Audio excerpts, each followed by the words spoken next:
नमस्कार दोस्तों, मैं एडवोकेट शैलेंद्र अग्रवाल। यदि आप तलाक लेने जा रहे हैं या तलाक के बारे में सोच रहे हैं, मन बना रहे हैं कि आपको तलाक लेना है, तो ऐसे में कुछ चीज़ें जानना बहुत ज़रूरी है। बिंदुवार उन चीज़ों को हम समझते हैं कि वो क्या चीज़ें हैं जिससे हम ये सोचें कि हमें तलाक लेना है या नहीं लेना है। तो आइए जानते हैं। सबसे पहला बिंदु है बी श्योर। सबसे पहले आप अपने आप को श्योर कर लें कि आपके पास क्या इसके अलावा कोई और ऑप्शन नहीं बचा है। क्या ये एक अंतिम ऑप्शन है? एक बात जान लें कि अगर आपने एक बार तलाक का मुकदमा फ़ाइल कर दिया तो आपके रिश्ते में और दूरियां आ जाएंगी, फिर गुंजाइश कम रह जाएगी आप लोग के साथ रहने की। यानी कि तलाक का मुकदमा जल्दबाजी में बिल्कुल भी दाखिल ना करें, बहुत सोच समझ कर दाखिल करें। देखिए, आप किसी एडवोकेट के पास जाएंगे, आप आपसे कहेंगे कि तलाक लेना चाहते हैं, आप उसे फ़ीस देंगे, वो अपना काम करेगा, आपका तलाक का मुकदमा दाखिल कर देगा। लेकिन ज़िंदगी आपकी है, जीना आपको है, रहना आपको है। तो ये आपको सोचना है कि क्या वास्तव में अंतिम कारण ही यही है कि आपको तलाक ही लेना है, इसके अलावा कोई और चीज़ उपाय नहीं है आपके पास में। कोशिश करिए, अपने परिवार को बैठा लिए, आपस में दोनों फैमिली बैठिए और कोशिश करिए एक दूसरे को समझाने की, एक दूसरे के साथ रहने की। जब आपको लगता है कि अब सारी हदें पार हो चुकी हैं, अब कोई गुंजाइश नहीं बची है, तब ही तलाक का केस करना चाहिए। सेकंड बात, जो दूसरी बात है वह ये है कि mentally prepare for other case.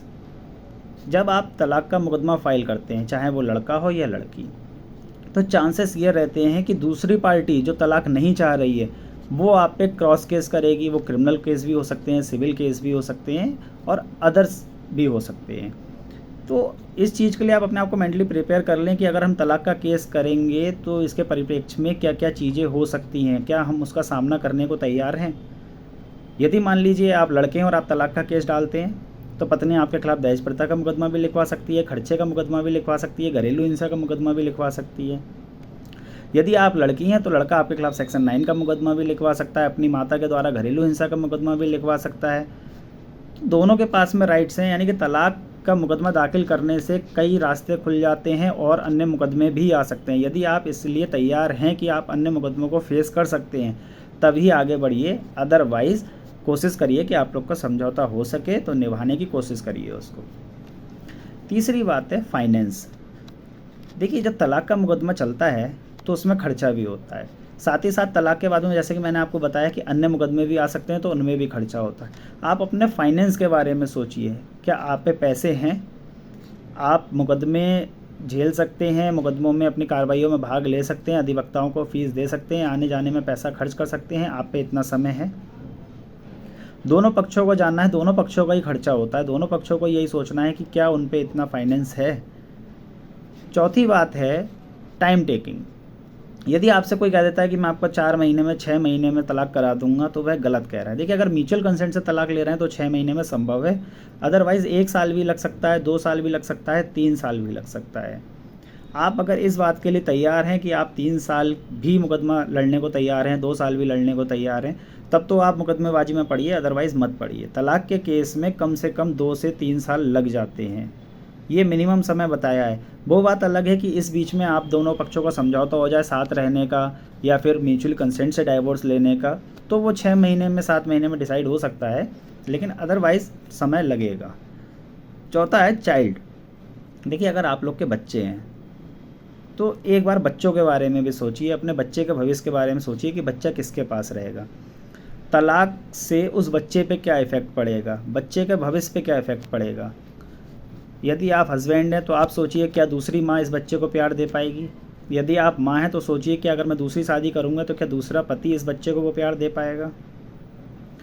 तो चाइल्ड कस्टडी के बारे में बहुत ज़रूरी सोचना है कि बच्चा किसके पास रहेगा, कैसे रहेगा, उसकी देखभाल कौन करेगा, कैसे करेगा, पढ़ाएगा लिखाएगा कौन। महिलाएं अपने पास बच्चे को रख लेती हैं और तलाक का मुकदमा फ़ाइल कर देती हैं। वो सोचें कि इन बच्चों को कौन पढ़ाएगा, कैसे पढ़ाएगा। यदि आप जॉब नहीं कर रही हैं तो बच्चे के भविष्य के बारे में भी सोचें। नेक्स्ट है एज फैक्टर। किस एज पे हम तलाक लेने जा रहे हैं। आपकी शादी को 15 साल हो गए, 20 साल हो गए, अब आपकी उम्र 40 साल हो गई, 45 साल हो गई, तो इस उम्र पे आप जब तलाक लेने जाएंगे तो कोर्ट भी आपको अच्छी नज़र से नहीं देखेगा। हर कोई यही सोचेगा कि आप 15-20 साल करते क्या रहे।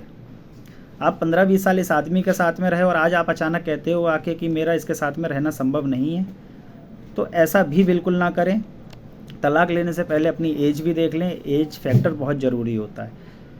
लास्ट है डाइवोर्सी टैग।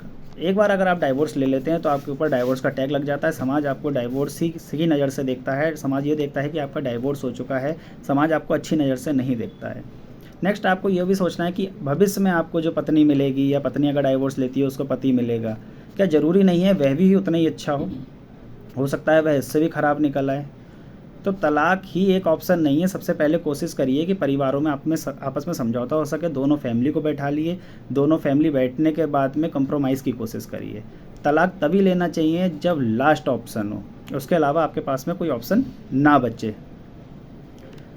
इसी तरीके की और जानकारी के लिए मेरे चैनल को सब्सक्राइब करें, लाइक करें, कमेंट्स करें। आपका बहुत बहुत धन्यवाद।